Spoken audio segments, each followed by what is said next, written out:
എല്ലാ പ്രിയ കുടുംബാംഗങ്ങൾക്കും നന്മ നിറഞ്ഞ ധന്യമായ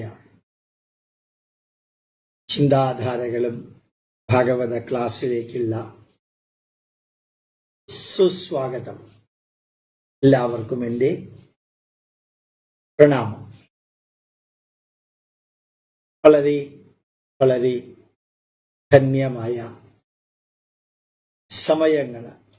സമയങ്ങൾ എന്ന പ്ലൂരൽ അല്ല, സമയം. ഓരോ ദിവസവും മഴ തിമർത്ത് പെയ്ത കാലം ഇപ്പൊ ഇല്ല. മുല്ലപ്പെരിയാറിനെ കുറിച്ച് വലിയ ചർച്ചകളൊന്നുമില്ല. ഓൺലൈൻ ചാനലുകളിലും അല്ലാതെയും വലിയ വാർത്തകളൊന്നുമില്ല. ഇന്ന് ഓൺലൈൻ ചാനലിലുള്ളത് ഞാൻ കണ്ടിടത്തോളം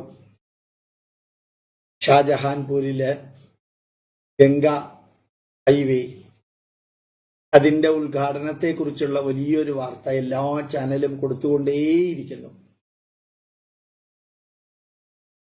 ഒരു തിന്മയും ഒരു പ്രശ്നവും ഒരിടത്തുമില്ല. പെൺകുട്ടികളുടെ വിവാഹപ്രായം 21 വൃന്ദ കാരാട്ട് അതിശക്തമായിട്ട് എതിർത്തിട്ടുണ്ട്. അതിന്റെ കാരണം നമുക്കറിയാവുന്നതാണ്. അങ്ങനെയുള്ള ചില ചീള് വാർത്തകളല്ലാതെ വേറെ വാർത്തകളൊന്നുമില്ല. അപ്പൊ നമുക്ക് ശാന്തിയുടെയും സമാധാനത്തിന്റെയും സമയം ഓരോ ദിവസം ഓരോ മണിക്കൂർ പ്രശ്നങ്ങളൊന്നുമില്ലാതെ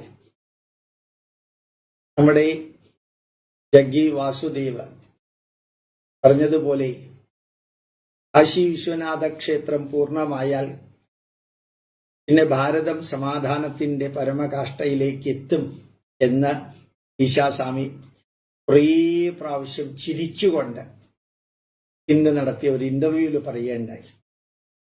അങ്ങനെ സമാധാനം, സന്തോഷം, അതെല്ലാം നല്ല നല്ല രീതിയിൽ വരുന്ന വാർത്തകൾ ധാരാളം നമുക്ക് കേൾക്കാൻ സാധിക്കുന്നു.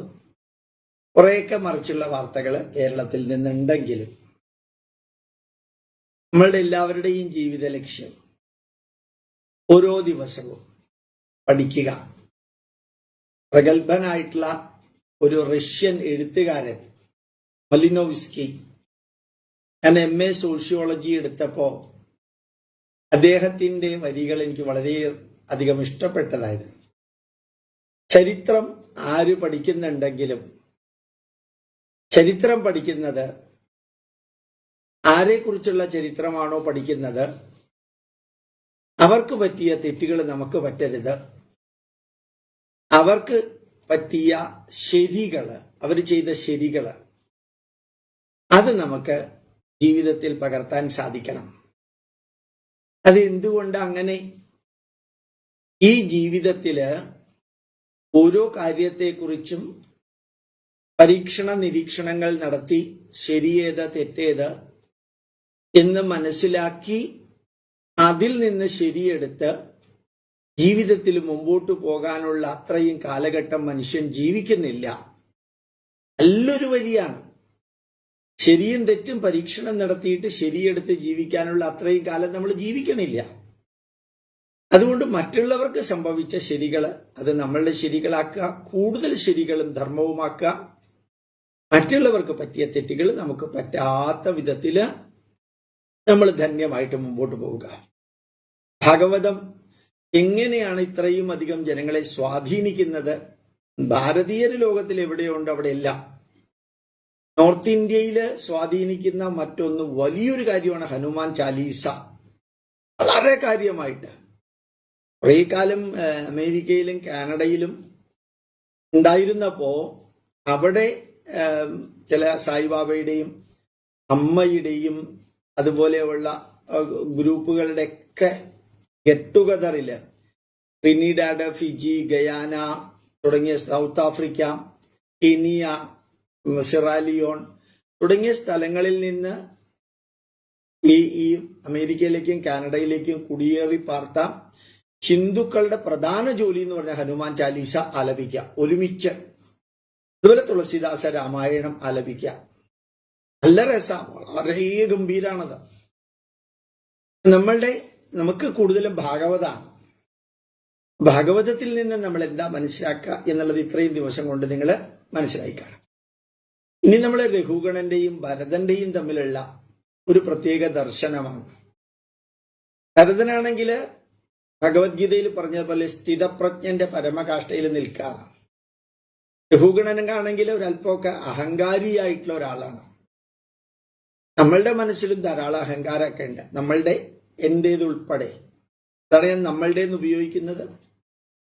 ഈ അഹങ്കാരം നമുക്ക് തന്നെ പ്രശ്നം ഉണ്ടാക്കുന്നു. മറ്റുള്ളവർക്ക് പെട്ടെന്ന് മനസ്സിലാക്കാൻ സാധിക്കും. നമുക്ക് അഹങ്കാരമുണ്ടോ, തലക്കനമുണ്ടോ, ദേഷ്യമുണ്ടോ എന്നുള്ളത് മറ്റുള്ളവർക്ക് മനസ്സിലാക്കാൻ ഒരു ബുദ്ധിമുട്ടും ഇല്ല. അപ്പോ നമുക്ക് മനസ്സിലാക്കുന്നതിനേക്കാൾ എളുപ്പത്തിൽ മറ്റുള്ളവർക്ക് നമ്മളുടെ സ്വഭാവത്തെക്കുറിച്ച് മനസ്സിലാക്കാൻ സാധിക്കും.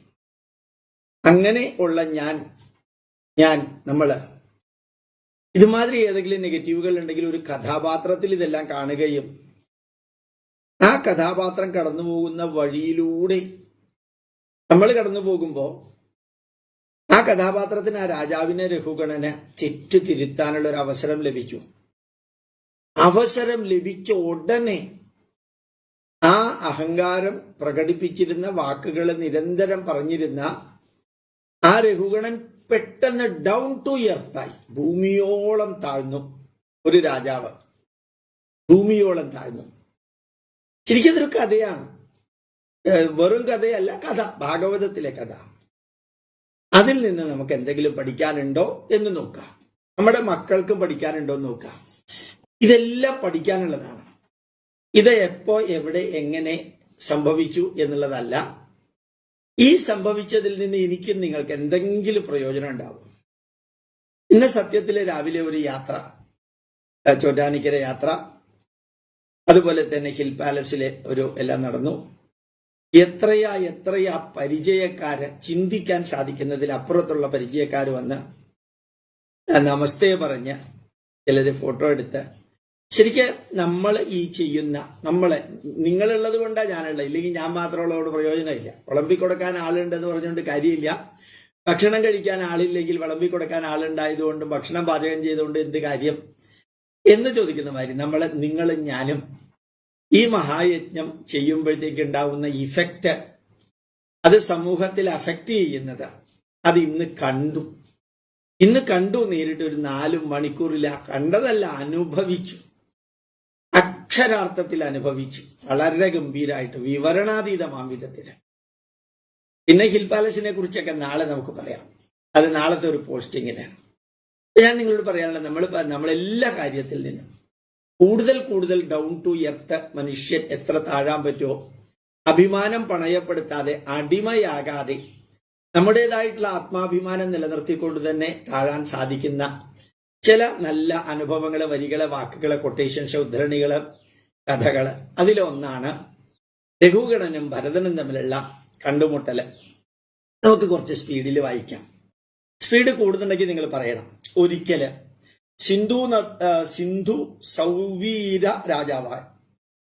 സൗവീര രാജാവായ രഘുഗണൻ ഇക്ഷുമതി നദീതീരത്ത് യാത്ര ചെയ്യവേ, അദ്ദേഹം യാത്ര ചെയ്യുക, ഒരു രാജാവ്, അദ്ദേഹത്തിന്റെ പല്ലക്ക് ചുമക്കാൻ ഒരാളിന്റെ കുറവ് നേരിട്ടു. ഒരാൾക്ക് സുഖമില്ലാതെയായി. 3 പേരാണ് പല്ലക്ക് ചുമക്കുന്നത്. 4മത്തെ ആൾക്ക് വയ്യ. അപ്പൊ രാജഭൃത്യന്മാർ ആളന്വേഷിച്ച് നടക്കവേ യാദൃച്ഛികമായി നമ്മുടെ ഭരതനെ കണ്ടെത്തി. ബ്രഹ്മസാക്ഷാത്കാരം കിട്ടിയ നമ്മുടെ സ്ഥിതപ്രജ്ഞനെ പോലെയുള്ള, ഇന്നലെ നമ്മൾ വിവരിച്ച ഭരതൻ, പ്രത്യേകിച്ച് ഒന്നിനോടും വലിയ ബന്ധനമില്ലാതെ അകത്ത് ഈശ്വര ചൈതന്യം നിറഞ്ഞു തുളുമ്പുന്ന, ഈശ്വരീയ കാര്യങ്ങളിൽ ശ്രദ്ധയുള്ള, അതായത് പുറത്തേക്ക് ശ്രദ്ധ വലിയുന്നതിന് പകരം അകത്തേക്ക് ശ്രദ്ധയെടുത്തു. പ്രത്യാഹാരം എന്ന് നമ്മളുടെ യോഗയിൽ പറയും. യമ, നിയമ, ആസന, പ്രാണായാമ, പ്രത്യാഹാര, 5മത്തേത്.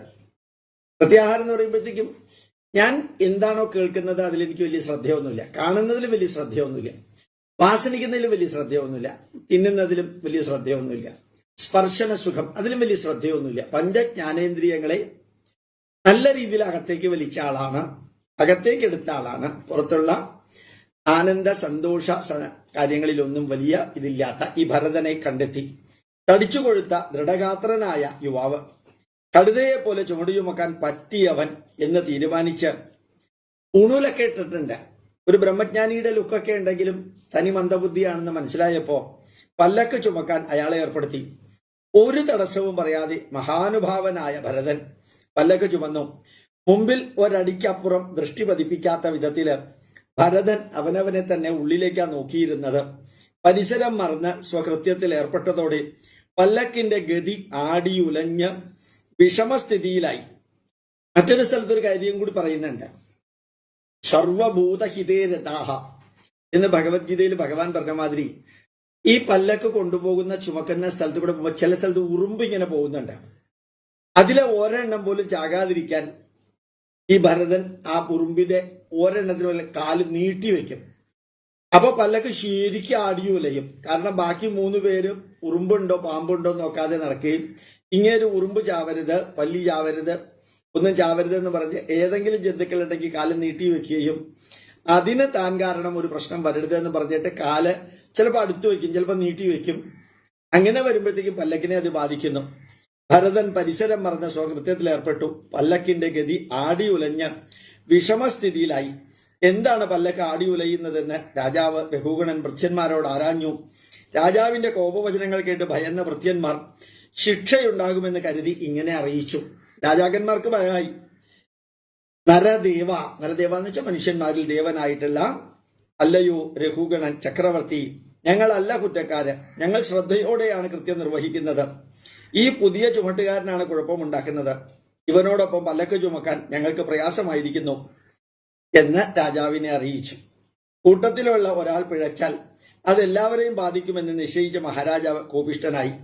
കൂട്ടത്തിലുള്ള 4 കാല് പിടിക്കുമ്പോഴത്തേക്കും ഒരെണ്ണം പോയാലുള്ള അവസ്ഥ നമുക്കറിയാലോ. അപ്പൊ കോപിഷ്ഠനായി. സജ്ജന സംസർഗം ലഭിച്ചവനായിരുന്നിട്ടും ഇതാണ് ഒരു ക്ലോസ്.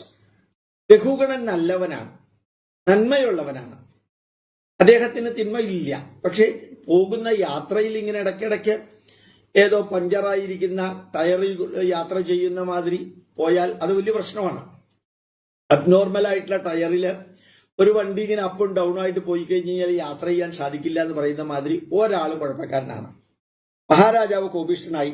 സജ്ജന സംസർഗം ലഭിച്ചവനായിട്ടും സ്വഭാവ ബലത്താൽ താൻ ഒരു രാജാവാണെന്ന ബലത്താല് വികാരഭരിതനായി അസ്പഷ്ടമായിട്ടുള്ള ഇയാളുടെ മുഖം നോക്കിയിട്ട് ഈ ഭരതനെ നോക്കിയപ്പോഴത്തേക്കും വളരെ കൃത്യമായിട്ടൊന്നും മനസ്സിലാക്കണില്ല.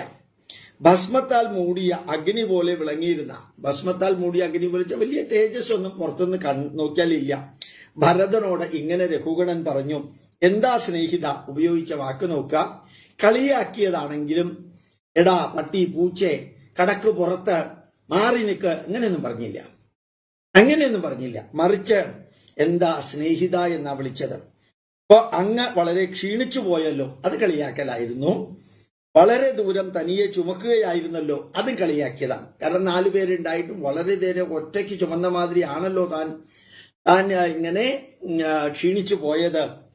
ക്ഷീണിച്ച വളരെ ദൂരം തനിയെ ചുമക്കുക, മെലിഞ്ഞു ക്ഷീണിച്ച ദേഹം, വയസ്സുമായി, വേറെ കൂട്ടുകാരാരുമില്ല അല്ലേ. 4 പേരുണ്ടായിട്ട് വേറെ കൂട്ടുകാരാരുമില്ല, വയസ്സായി, ക്ഷീണിച്ച ദേഹം എന്നൊക്കെ പറഞ്ഞ് തടിച്ച ദേഹം നോക്കി ഒന്ന് കളിയാക്കി. ഏതായാലും ഭരതൻ അതൊന്നും കേട്ട് കുലുങ്ങിയില്ല. സുപ്രീം കോടതി ഹൈക്കോടതി വിധിയൊക്കെ ഉണ്ടായിട്ട് നമ്മളുടെ ഭരണകർത്താക്കൾക്ക് ഒരു കുഴപ്പമില്ലാത്ത മാതിരി ആ രീതിയിലല്ല, വേറൊരു രീതിയിൽ ഭരതൻ കുലുങ്ങിയില്ല. ഗുണകർമ്മ വാസനയൊക്കെ വിട്ടുമാറി നിത്യാരൂപമായ അന്തിമ ശരീരത്തിൽ ഞാനെന്നോ എന്റേതെന്നോ ഉള്ള തോന്നൽ അശേഷം പോലും ഇല്ലാത്ത ഈശ്വരമയമായി വർത്തിക്കുന്ന, ആ ഈശ്വരനെ സാക്ഷാത്കരിക്കാനായിട്ട് പ്രവർത്തിക്കുന്ന ഭരതൻ ഒന്നും കേൾക്കാത്ത മട്ടിൽ പണ്ടത്തെ പോലെ തന്നെ നിശബ്ദനായി തന്റെ കൃത്യം നടത്തി. അങ്ങേര് ആ കട്ടിലും ചുമന്നുകൊണ്ട് പല്ലക്ക ചുമന്നുകൊണ്ട് നടന്നു. വീണ്ടും പല്ലക്ക് വിഷമഗതിയിലായതോടെ രഘുഗണൻ കൂടുതൽ രൂക്ഷമായി ഇങ്ങനെ പറഞ്ഞു. രഘുഗണൻ കുറച്ചും കൂടി രൂക്ഷമായി പറഞ്ഞു. എന്താടോ ഇയാൾ ജീവനോടെ മരിച്ചിരിക്കുകയാണോ? വളരെ ആ ചോദ്യം വളരെ പ്രൊഫസർ ബാലകൃഷ്ണൻ നായരുടെ ചോദ്യമായിരിക്കാനാണ് സാധ്യം. നല്ലൊരു ചോദ്യമാണ് അല്ലെ. ജീവൻ ഉണ്ടെങ്കിലും മരിച്ചവനെ പോലെ, ഒരു ബോധവും ഇല്ലാത്തവനെ പോലെ, എന്താണിത്? പ്രഭുവായ എന്റെ ശാസനം, ഞാനൊരു രാജാവാണേ, ഞാനൊരു പ്രഭുവാണേ, എന്റെ നിർദ്ദേശം, എന്റെ ശാസനം കൂട്ടാക്കാതെ അതിക്രമം കാണിക്കുന്നോ, തുള്ളുകയും ചാടുകയും ചെയ്യുന്നോ പല്ലക്ക് കഴുത്തിൽ വെച്ചുകൊണ്ട്? നിന്റെ അഹങ്കാരത്തെ ഞാൻ ചികിത്സിച്ച് ഭേദമാക്കുന്നുണ്ട്. ജനങ്ങളെ നേർവഴിക്ക് നയിക്കുന്ന യമനെ പോലെ, യമധർമ്മരാജാവിനെ പോലെ ജനങ്ങളെ നേർവഴിക്ക് നയിക്കാൻ എനിക്കറിയാം, നിന്നെ ഞാൻ നേർവഴിക്ക് നയിക്കും എന്ന് രാജാവ് കട്ടിലിൽ ഇരുന്നുകൊണ്ട് നമ്മുടെ ഭരതനോട് വളരെ കൃത്യമായിട്ട് പറഞ്ഞു. ശരിക്കും പറഞ്ഞാൽ ഇങ്ങനെ ഒരു ഭരതനൊക്കെ ഉണ്ടോ എന്ന് ചോദിച്ചാൽ ഏതാണ്ട് ഇതിന്റെ അടുത്ത് വരുന്ന ഒരു പക്ക കമ്മ്യൂണിസ്റ്റുകാരനായിട്ടുള്ള ഭരതനെ എനിക്കറിയാം. പക്ക കമ്മ്യൂണിസ്റ്റുകാരനാണ്. ഞങ്ങൾക്ക് അദ്ദേഹത്തിന് ഭയങ്കര ബഹുമാനമാണ്. മഹാരാജാസ് കോളേജിലെ ഹിസ്റ്ററി പ്രൊഫസറായിട്ടുള്ള ഭരതൻ. മഹാരാജാസ് കോളേജിൽ പണ്ട് പഠിച്ചിരുന്നവർ ഭരതൻ സാറിനെ മറക്കാനില്ല. അദ്ദേഹം ക്ലാസ്സിലേക്ക് വരുമ്പോൾ വീഡിയോ വലിച്ചുകൊണ്ട് വരിക്കും. ഒരു കെട്ട് പുസ്തകം കയ്യിലുണ്ടാവും. ചിലപ്പോൾ ഇടത്തേക്കാലിലെ ചെരുപ്പ് വലത്തേക്കാലിലായിരിക്കും. ചിലപ്പോൾ അദ്ദേഹം ക്ലാസ്സിൽ വരുമ്പോഴത്തേക്കും ഏതെങ്കിലും ഒരു പയ്യനോട് വിളിച്ചിട്ട് ഒരു ചായ കൊണ്ടുവരാൻ പറയും. ചിലപ്പോൾ വിശപ്പുണ്ടെങ്കിൽ പറയും ഒരു ഉഴുന്നുവടയും കൂടി കൊണ്ടുവരാൻ പറയും. ക്ലാസ്സിൽ പിള്ളേര് ജാം പാക്കഡ് ആണ്. എനിക്ക് നേരിട്ട് അറിയാവുന്നതാണ്, ഞാൻ കേട്ടേക്കുന്നതല്ല. അപ്പൊ ചിലപ്പോൾ പിള്ളേര് അയാൾ ചായ കൊണ്ടുവരും. ക്ലാസ് സൈലന്റ് ആണ്, പെർഫെക്റ്റ്ലി സൈലന്റ് ആണ്. ചിലപ്പോൾ അവരുടെ മുമ്പിൽ ഇദ്ദേഹം ചായ കുടിക്കും, ഉഴുന്നുവടയും കഴിക്കും. എന്നിട്ട് ആ തുണി മുണ്ടിൽ തന്നെ, പാൻ്റല്ല മുണ്ടിൽ തന്നെ കയ്യും തുടയ്ക്കും. എന്നിട്ട് ക്ലാസ് എടുക്കാൻ തുടങ്ങും. അപ്പുറത്തെ ക്ലാസ്സിൽ സയൻസ് പഠിക്കുന്ന, പ്രീ ഡിഗ്രി പഠിക്കുന്ന ഞങ്ങളും കൂടുതൽ ശ്രദ്ധിക്കുന്ന ഭരതന്റെ ക്ലാസ്സിലേക്കായിരിക്കും. നല്ല രസ. ഈ കഥ വായിക്കുന്നതിനേക്കാളും രസമാണ് ഈ ഭരതൻ സാറിന്റെ ക്ലാസ്. അത് കഴിഞ്ഞ് അദ്ദേഹം ക്ലാസ് കഴിയുമ്പോൾ മണിയടിച്ചോ ഇല്ലയോ എന്നൊന്നും അദ്ദേഹം ബോധേടല്ല. അടുത്ത ആള് ക്ലാസ്സിലേക്ക് വരുമ്പോഴത്തേക്കും ഈ ക്ലാസ്സിന്റെ പുറത്ത് വന്ന് ഭരതൻ സാറിനോട് ചോദിക്കും കൈകൊണ്ട്, ഞാൻ കയറണോ എന്ന്. അപ്പൊ കയറിക്കോളാൻ പറയും. അപ്പൊ ഭരതൻ പോവും. അപ്പോഴാണ് അദ്ദേഹം അറിയുന്നത് ബെല്ലടിച്ചു എന്നുള്ളത്. പിള്ളേരാണെങ്കിൽ വളരെ രസകരമാണ്. സത്യത്തിൽ ഞാൻ പറയാം, ഇങ്ങനെ ഒരു മനുഷ്യനെ ജീവിതത്തിൽ കണ്ടിരിക്കുന്നത് മഹാരാജാസ് കോളേജിലെ ഭരതൻ സാറിനെ മാത്രം. ധാരാളം അധ്യാപകരെ, ഇദ്ദേഹം കമ്മ്യൂണിസ്റ്റാണ്, കറകളഞ്ഞ കമ്മ്യൂണിസ്റ്റാണ്. ഇതുമാതിരിയുള്ള കമ്മ്യൂണിസ്റ്റ് ഒന്നും അല്ല, യുക്തിവാദിയാണെന്നാണ് തോന്നുന്നത്. എനിക്കറിഞ്ഞൂടാ, നിരീശ്വരവാദിയാണോ അത് എനിക്ക് അറിഞ്ഞുകൂടാ. ഞാൻ അദ്ദേഹത്തിന്റെ ഉള്ളിൽ പോയിട്ടില്ല. വെള്ളം അടിക്കാറില്ല എന്ന് തോന്നുന്നു, വീഡിയോ വലിക്കാറുണ്ട്, അത് ഉറപ്പാണ്. അതെല്ലാവരുടെ മുമ്പിലും വീഡിയോ വലിക്കും. പിന്നെ അദ്ദേഹത്തിന് ഒരു തരത്തിലും പ്രിൻസിപ്പാൾ ഇൻവോൾവ് ചെയ്യാറില്ല. അത്രയധികം കുട്ടികൾ അദ്ദേഹത്തിനെ സ്നേഹിക്കുന്നു. അദ്ദേഹം കുട്ടികളെ സ്നേഹിക്കുന്നുണ്ടോ എന്ന് എനിക്കറിഞ്ഞൂടാ. പക്ഷെ ക്ലാസ് എന്ന് പറഞ്ഞാൽ നമ്മുടെ ഭരതൻ ഈശ്വര സാക്ഷാത്കാരം കിട്ടിയ ഭരതനെ പോലെയാണ്. അദ്ദേഹം വെറുതെ നടക്കുമ്പോൾ ഞങ്ങളൊക്കെ അടുത്തുപോയി നിൽക്കാറുണ്ട്. ഒന്നും മൈൻഡ് ചെയ്യാറില്ല. ചിലപ്പോൾ കണ്ടു കഴിഞ്ഞാൽ ഒന്ന് ചിരിക്കും, ഒരു പ്രത്യേക ചിരി. ഞാനിങ്ങനെ ആലോചിക്കായിരുന്നു, ഈ കഥ ഞാൻ വായിക്കുമ്പോൾ ഇങ്ങനെ ആരെങ്കിലും എൻ്റെ ജീവിതത്തിൽ കണ്ടതായിട്ടോ കേട്ടതായിട്ടോ നിങ്ങളോട് പറയാൻ സാധിക്കുമോ എന്ന് വിചാരിച്ചു കൊണ്ടിരിക്കുമ്പോഴാണ് ഇപ്പോ പ്രഭുവായ എൻ്റെ ശാസനം കൂട്ടാക്കാതെ നീ അതിക്രമം കാണിക്കുന്നു, നിന്റെ അഹങ്കാരത്തെ ഞാൻ ചികിത്സിച്ചു ഭേദമാക്കാം, ജനങ്ങളെ നേർവഴിക്ക് നയിക്കുന്ന യമനെ പോലെ നിന്നെ ഞാൻ നേർവഴിക്ക് നയിക്കും എന്ന വരി വായിച്ചപ്പോഴാണ് ആ മഹാരാജാസിലെ ഭരതനെ കുറിച്ച് ഞാൻ അറിഞ്ഞത്. ഇത്രയും നേരം ഇങ്ങനെ ഒരു എക്സാമ്പിൾ വല്ലതും കിട്ടുമോ എന്ന് പറയാൻ ആഗ്രഹിച്ചപ്പോൾ ആ ജഗദീശ്വരൻ എത്ര കറക്റ്റായിട്ടാണ് നമ്മളിൽ അത് എത്തിക്കുന്നതെന്ന് ചിലപ്പോൾ തോന്നാറുണ്ട്. നന്ദി ആരോട് ഞാൻ ചൊല്ലേണ്ടു അറിഞ്ഞൂടാ. ഏതായാൽ രാജാവ് ഇങ്ങനെ അബദ്ധങ്ങൾ പലതും പറഞ്ഞു. അത് അബദ്ധങ്ങളോ സുബദ്ധങ്ങളോ രാജാവ് അഹങ്കാരത്തോടുകൂടി പറഞ്ഞു. ഏതായാലും രജസ്സും തമസ്സും കൊണ്ട് മതിച്ചുപോയ രാജാവ്, രജസ്സും തമസ്സും കൊണ്ട്, സാത്വിക ഭാവം ഇല്ല വാക്കില്, പെരുമാറ്റത്തിലും അതുമില്ല. രാജാവാണ്, യമധർമ്മ രാജാവ് നടത്തുന്ന രീതിയിൽ ഞാൻ നിന്നെ നടത്തുന്ന പറഞ്ഞത്. അത് കുറച്ച് കടന്നുപോയി, പറയരുതായിരുന്നു അല്ലേ? അപ്പൊ മതിച്ചുപോയ രാജാവ്, സത്യബുദ്ധിയെ തിരിച്ചറിയാൻ കഴിയാത്ത രാജാവ്, പണ്ഡിതനാണ് താൻ എന്ന് വെറുതെ അഭിമാനിക്കുന്ന രാജാവ് ആരോടാണിത് പറഞ്ഞത്? അത് നമ്മൾ തമ്മിലുള്ള ചർച്ചയാണ്, അത് അവിടെയുള്ള ചർച്ചയല്ല. ഇത് പ്രൊഫസർ ബാലകൃഷ്ണൻ നായരുടെ ചർച്ചയാണ്. അപ്പോ ഭരതനാകട്ടെ സദ്ബുദ്ധിയാണെങ്കിലും അജ്ഞനും അല്പം അഹങ്കാരിയുമായ രാജാവിനോട് ലേശം പോലും അപ്രിയമില്ലാതെ ഇങ്ങനെ പറഞ്ഞു. ഈ ഒരു അപ്രിയോ ഇല്ലാതെ പറയാനുള്ള കാര്യങ്ങൾ വളരെ ഭംഗിയായിട്ട് പറഞ്ഞു. അല്ലയോ മഹാരാജാവേ, അങ്ങ് പറഞ്ഞത് തികച്ചും സത്യമാകുകയായിരുന്നു. സത്യമാണെന്നല്ല, സത്യമാകുകയായിരുന്നു.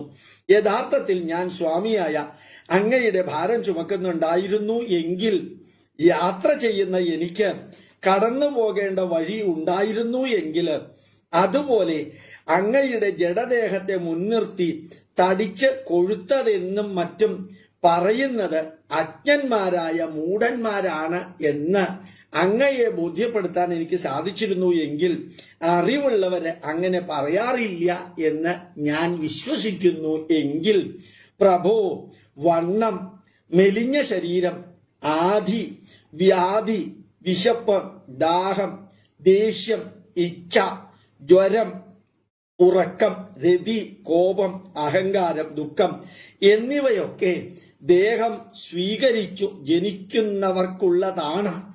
ദേഹം സ്വീകരിച്ച് ജനിക്കുന്നവർക്കുള്ളതാണ്. എനിക്കിതൊന്നുമില്ല.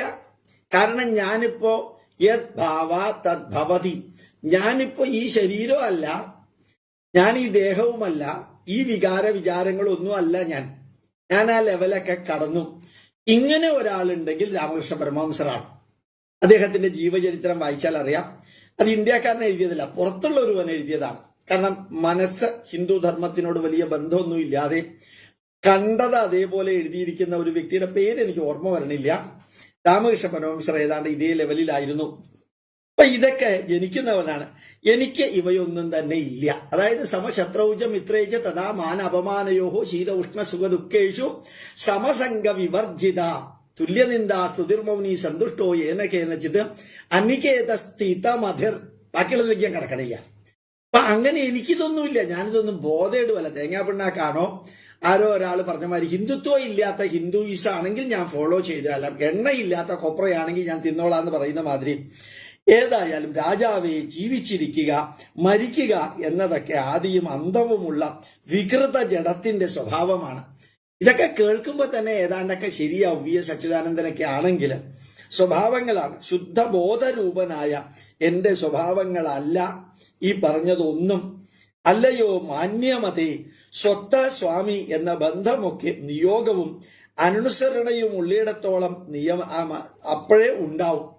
അങ്ങ് എന്റെ യജമാനനാണ്, രാജാവാണ്, അങ്ങ് പണ്ഡിതനാണ്, അങ്ങ് കട്ടിലിലാണ് ഇരിക്കുന്നത്, പല്ലക്കിലാണ് ഇരിക്കുന്നത്, ഞാൻ ചുമക്കുന്നവനാണ്. ഇങ്ങനെയുള്ള ഭേദഭാവമൊന്നും എനിക്കില്ല. സായിബാബ ഇടയ്ക്കിടയ്ക്ക് കൈകൊണ്ട് ഇങ്ങനെ കാണിക്കും. എന്താ എല്ലാ കാര്യങ്ങളും പറയുമ്പോഴും കൈകൊണ്ട് ഇങ്ങനെ കാണിക്കും. എന്താണെന്നറിയാമോ, ഞാൻ പറയുന്നത് വല്ലതും മനസ്സിലാവുന്നുണ്ടോ നിങ്ങൾക്ക്? അല്ല നിങ്ങൾ അന്നദാനത്തിന് ഇവിടെ വന്നിരിക്കുകയാണോ?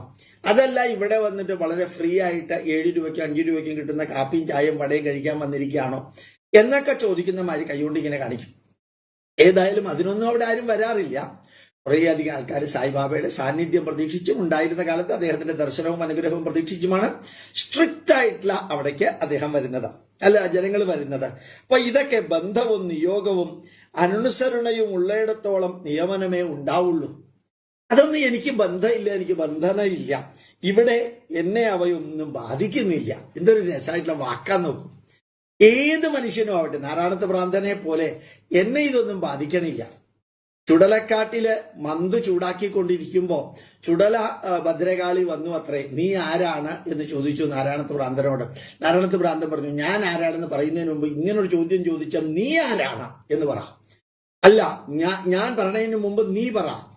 ഞാൻ ഇവിടെ എന്റെ മന്തുള്ള കാല് ചൂടാക്കാൻ വന്നിരിക്കുന്നവനാണ്. അത് ശ്മശാനത്തിലെ ജഡം കത്തുന്ന തീയാണെന്ന് അറിഞ്ഞൂടെ? അതറിഞ്ഞോണ്ടല്ലേ ഞാനിവിടെ ഇരുന്നത്. അതല്ലാതെ ഇവിടെ ഇപ്പൊ ആരെങ്കിലും ഭക്ഷണം പാചകം ചെയ്യാൻ വരുമോ എന്ന് തിരിച്ചു ചോദിച്ചു. അവസാനം ഞാൻ ഭദ്രകാളിയാണ്, ഞാൻ ഭഗവതിയാണെന്നൊക്കെ പറഞ്ഞ് തുള്ളിന്ന് കഥയാണ്. ഓ, അപ്പൊ നീ ദൈവത്തിന്റെ രൂപമാണല്ലേ, നിനക്ക് കഴിവുണ്ടെങ്കിൽ എന്റെ ഇടത്തെ കാലിലെ മന്തെടുത്ത് വലത്തെ കാലിൽ വെച്ച് തരാൻ പറഞ്ഞു. അപ്പോഴാണ് ഭഗവതിക്ക് പറ്റുമോ എന്നൊരു സംശയം തോന്നിയത്. അപ്പൊ ഇതൊക്കെ നമ്മളുടെ മുമ്പിൽ അവതരിപ്പിക്കുമ്പോൾ അതിനൊരു രസമുണ്ട്. ആ സ്പിരിറ്റിൽ അതെടുക്കണം. ആ സ്പിരിറ്റിൽ എടുക്കുമ്പോഴാണ് ചില മനുഷ്യര്, ചില നേരങ്ങളിൽ ചില മനിതர்கள் നല്ല രസാണ്. എന്താ പറയാ, ഏതോ ഒരു സിനിമയിലെ അദ്രുമാൻ എന്ന് പറഞ്ഞ് ഇവിടെ മോഹൻലാലും അപ്പുറത്തുള്ള ശിവാജി ഗണേശന്റെ മകനായിട്ട്, കൃത്രിമ മകനായിട്ട് ജനിച്ച മോഹൻലാലിന്റെ കുറിച്ചൊക്കെ ഇങ്ങനെ മണ്ണ് എടുക്കാനായിട്ട്, പുഴമണ്ണൊക്കെ എടുക്കാനായിട്ട് വരുന്നപ്പോ അദ്രുമാൻ എന്ന് പറയുന്ന ആൾ വരുന്നുണ്ട്. തിലകൻ, ആ തിലകന്റെ ഒരു വിവരണം ഉണ്ട് സിനിമയില്. എന്തൊരു രസാണല്ലേ. യാത്രാമൊഴികൾ എന്നോ യാത്ര പറയും മുമ്പേന്നോ എന്തോ ആണത്. നല്ല രസാണ്. അവരുടെ എല്ലാവരുടെയും ഭാഷകളൊക്കെ നല്ല രസമാണ് ആ സിനിമയിൽ. അതുമാതിരി ഒരു ഭാഷയായത് നാരായണത്ത് ഭ്രാന്തന്റെ ഭാഷ, അല്ലെങ്കിൽ ഭരതന്റെ ഭാഷ. ഇവിടെ എന്നെ അവയൊന്നും ബാധിക്കുന്നില്ല. അത് ശരിക്ക് വളരെ വളരെ നല്ല രീതിയിലുള്ളതാണ്. മറ്റേ ഇയാളും ശിവാജി ഗണേശനും പറയുന്നില്ല, നിങ്ങളുടെ നിയമങ്ങളും നിങ്ങളുടെ നോക്കുകൂലിയും നിങ്ങളുടെ കയറ്റുകൂലിയും ഇതൊന്നും എന്നെ ബാധിക്കുന്നില്ല എന്നൊക്കെ പറഞ്ഞിട്ടുള്ള ആ കോൺവെർസേഷൻ, ആ ഡയലോഗ് ഉണ്ടല്ലോ, ഇത് സൂപ്പറാണ്. ശരിക്കും പറഞ്ഞാൽ യാത്രാമൊഴി സിനിമ, യാത്രാമൊഴി നല്ലൊരു സിനിമ കേട്ടോ, വളരെ ഗംഭീരമായിട്ടുള്ള സിനിമയാണ്. ഇപ്പൊ വ്യവഹാര നാടകം നടക്കുന്നു എന്നല്ലാതെ ഭിന്നഭാവം ഞാൻ ഒരിടത്തും കാണുന്നില്ല. അതായത് പല്ലക്ക് ചുമക്കുന്നവരും ഞാനും ഇതിന്റെ മുകളിലിരിക്കുന്ന നിങ്ങളും നിങ്ങൾക്ക് ചുറ്റും നിൽക്കുന്ന രാജസേവകരും ഇവരും തമ്മിലൊന്നും എനിക്ക് ഒരു വ്യത്യാസമില്ല. ഇത് പറയണ്ടേ?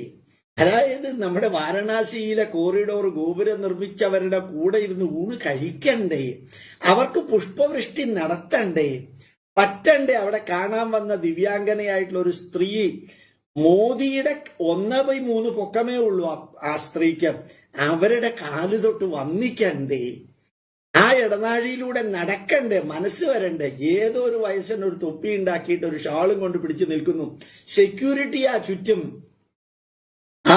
അവരാ തലകുനിച്ച് ആ തൊപ്പി വെക്കാൻ കാണിച്ചു കൊടുക്കണ്ടേ? നിങ്ങൾ വെറുതെ ഒന്ന് ആലോചിച്ചു നോക്കൂ. വൈറ്റ് ഹൗസിൽ നിന്ന് അമേരിക്കൻ പ്രസിഡന്റ് ഇറങ്ങുമ്പോ അമേരിക്ക മുഴുവനും സെക്യൂരിറ്റി സൈറൺ അടിക്കേണ്ട സ്ഥലത്ത് കേട്ടോ, പബ്ലിക്കായിട്ടല്ല. ആ ഹെലികോപ്റ്റർ വിമാനത്താവളങ്ങളെല്ലാം അദ്ദേഹത്തിന് പോകുമ്പോ അങ്ങനെയുള്ള ഒരു അമേരിക്കൻ പ്രസിഡന്റ് റോട്ടിൽ കൂടെ പോകുന്നതിന് പോലെ നമ്മുടെ ഇന്ത്യൻ പ്രധാനമന്ത്രി ആ ഗല്ലിയിൽ കൂടെ പോവുകയും ആൾക്കാർ വന്ന് നിന്ന് ഫോട്ടോ എടുക്കുകയൊക്കെ ചെയ്ത് പറ്റണ്ടേ? ഞാൻ അത്രയും പറയുന്നുള്ളൂ. നിൽക്കാനുള്ള തോന്നൽ ഉണ്ടാവണ്ടേ? സെക്യൂരിറ്റിയില് വേണ്ടേ? എത്രയാ ശത്രുക്കളുള്ളത്? പുറത്തുള്ള ശത്രുക്കളെക്കാൾ കൂടുതൽ അകത്ത് ശത്രുക്കളുള്ളപ്പോഴത്തേക്കും അങ്ങനെയൊക്കെ ചെയ്യാനുള്ള ഒരു തോന്നൽ ഉണ്ടാവണ്ടേ? അതാണ് ഭിന്നഭാവഞ്ഞ് ആരാണ് ഇവിടെ ഈശ്വരൻ? എന്ത് നിയോഗം? ഒന്നുമില്ല. എങ്കിലും രാജാവേ, ഞാൻ അങ്ങേക്ക് വേണ്ടി എന്താണ് ചെയ്യേണ്ടതെന്ന് പറയൂ. ഇത്രയും നേരം ഈ രഥം ചുമന്നതൊന്നും അങ്ങേര് ബോധർ ചെയ്തിട്ടേ ഇല്ല. ഒരു ഉന്മത്തനെ പോലെയും ജഡനെ പോലെയും ജീവിതം നയിക്കുന്ന എനിക്ക് ഇനി എന്ത് ചികിത്സിക്കാനാണ്? എന്നെ അങ്ങ് ചികിത്സിക്കുമെന്ന് പറഞ്ഞു. എന്ത് ചികിത്സിക്കാനാണ്? സ്തബ്ധനും പ്രമത്തനുമായ എന്നെ ഇനി നിങ്ങൾ യമധർമ്മരാജാവിനെ പോലെ ശിക്ഷിച്ചിട്ട് എന്ത് പ്രയോജനം? ആ ഡയലോഗാണ് അതിൽ ഇമ്പോർട്ടന്റ്. ആ വരികൾ ഞാൻ കേൾക്കുന്നതായിട്ട് നമുക്ക് തോന്നുമ്പോഴാണ് ഈ കഥയുടെ മഹത്വം അറിയുക. അരഞ്ഞതിനെ വീണ്ടും അരച്ചിട്ട് എന്ത് ചെയ്യാൻ?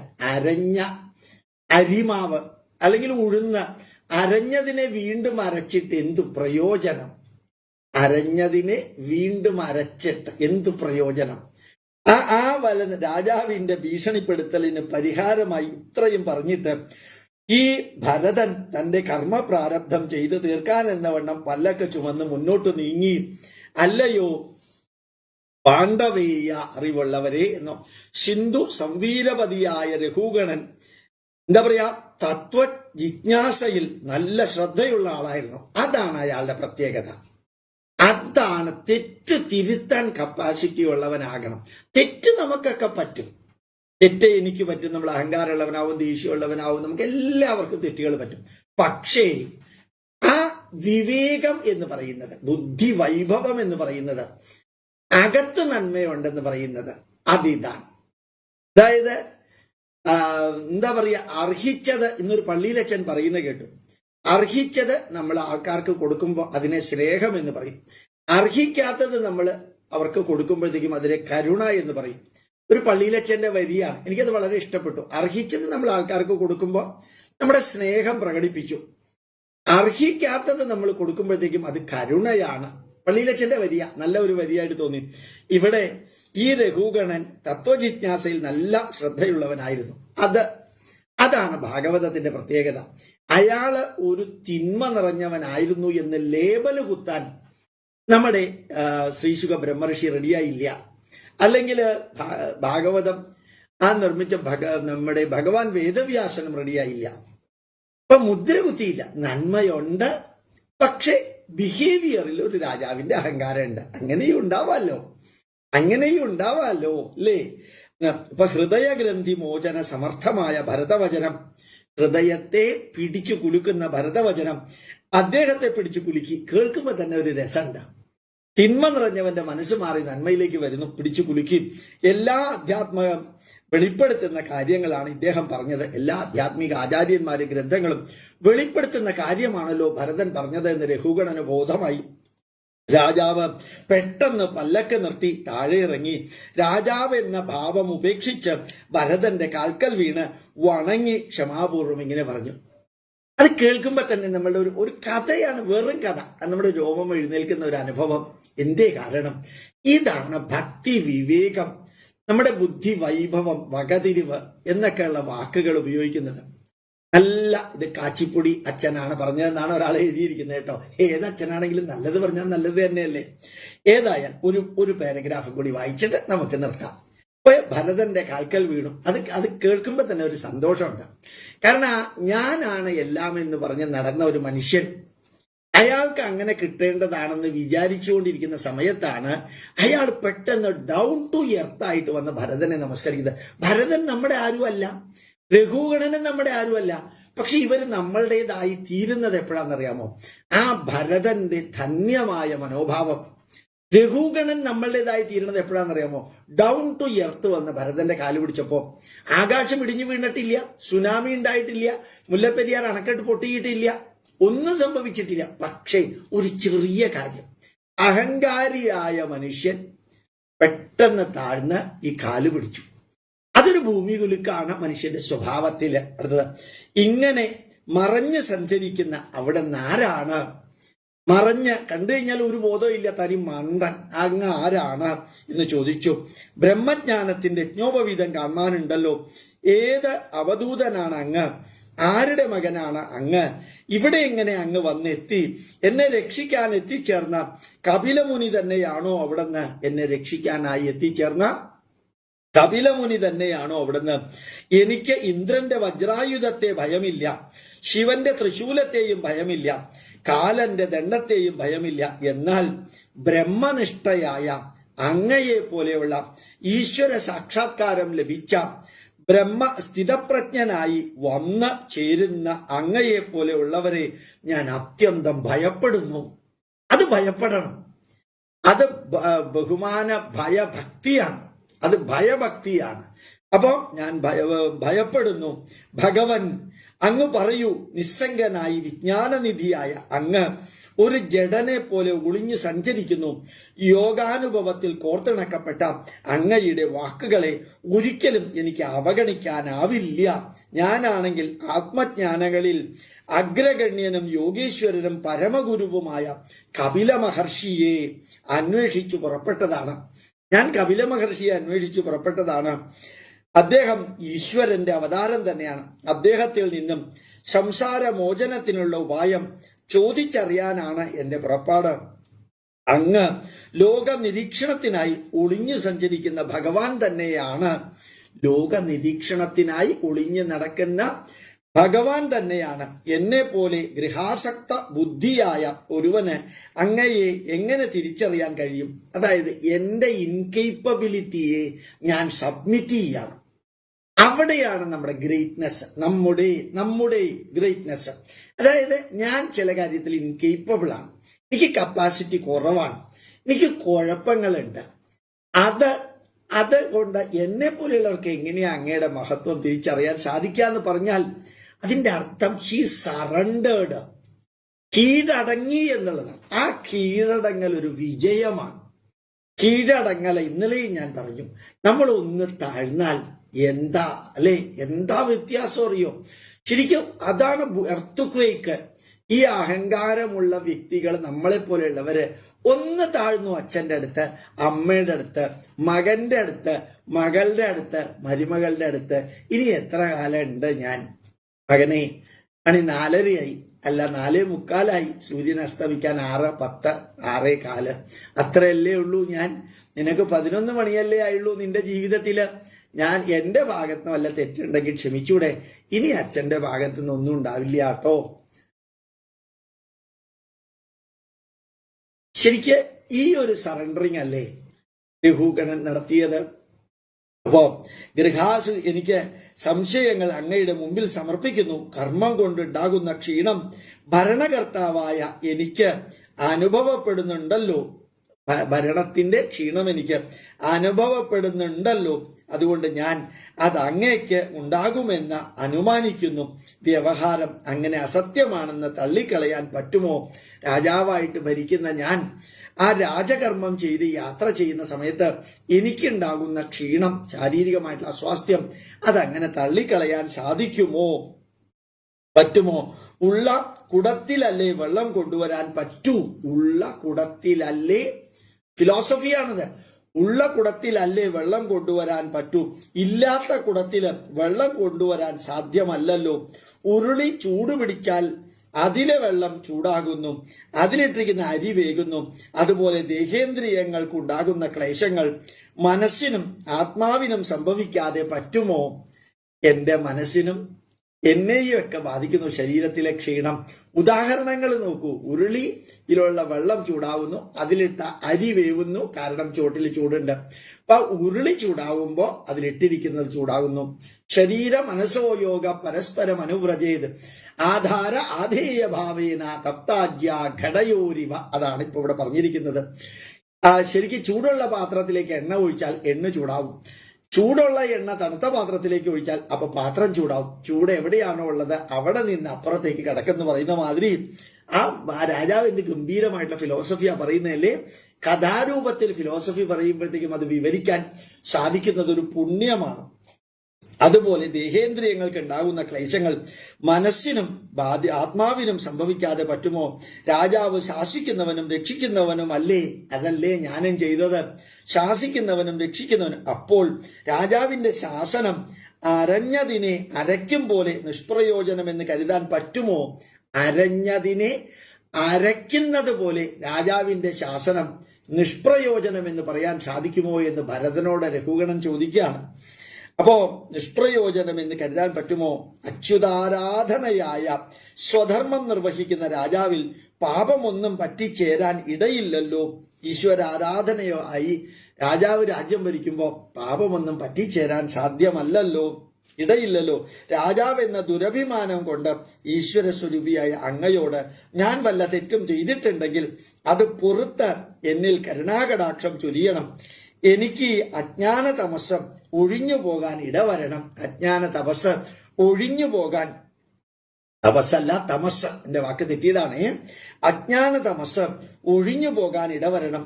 ആരെന്ത് ചെയ്താലും സമഭാവനയിൽ ഉറപ്പുവന്ന അങ്ങയുടെ മനസ്സ് വികൃതമാകുന്നതല്ലെന്ന് എനിക്കറിയാം. വികൃതമാകുന്നതല്ല എന്നെനിക്കറിയാം. എങ്കിലും എന്നെ പോലെയുള്ളവർ മഹത്തുക്കളെ അപമാനിക്കുന്നത് കൊണ്ട് സ്വയം നശിക്കാനിടയാകുമെന്ന് എനിക്കറിയാം. ക്ഷമിക്കണം. അവിടെ നിന്ന് അനുഗ്രഹാശിസുകൾ ചൊരിയണം. എന്റെ തെറ്റ് പൊറുക്കണം. എന്താ ഒരു കഥ അല്ലേ, എന്താ ഒരു കഥ അല്ലേ. കഥ പറയുന്ന മാതിരി പറയുമ്പോഴത്തേക്കും നിങ്ങളെ പോലെയുള്ളവർ കേൾക്കാനും കൂടി ഉണ്ടാവുമ്പോ അതൊരു രസമല്ല, അതിരസ. വളരെയധികം സന്തോഷമുണ്ട്. പലപ്പോഴും ഇതെല്ലാം നിങ്ങളോട് പറയുമ്പോൾ അതിനു മുമ്പ് മനസ്സ് ഒന്ന് ഭയക്കും. പറഞ്ഞു വരുന്ന രീതി ശരിയാണോ, ഇഷ്ടപ്പെടുവോ, ഇങ്ങനെയൊക്കെ ആണോ പറയേണ്ടത് എന്നൊക്കെ തോന്നും. ഏതായാലും ജഗതീശ്വരനും ഭാരതമാതാവും ഋഷീശ്വരന്മാരും എനിക്ക് സംതൃപ്തി തോന്നുന്ന വിധത്തില് പറയാൻ ഒരു അവസരം നൽകുന്നു എന്ന് മാത്രം പറഞ്ഞുകൊണ്ട് എല്ലാവർക്കും ഗോപാലകൃഷ്ണന്റെ പ്രണാമം. കുറേ പ്രാവശ്യം ചിരിച്ചുകൊണ്ട്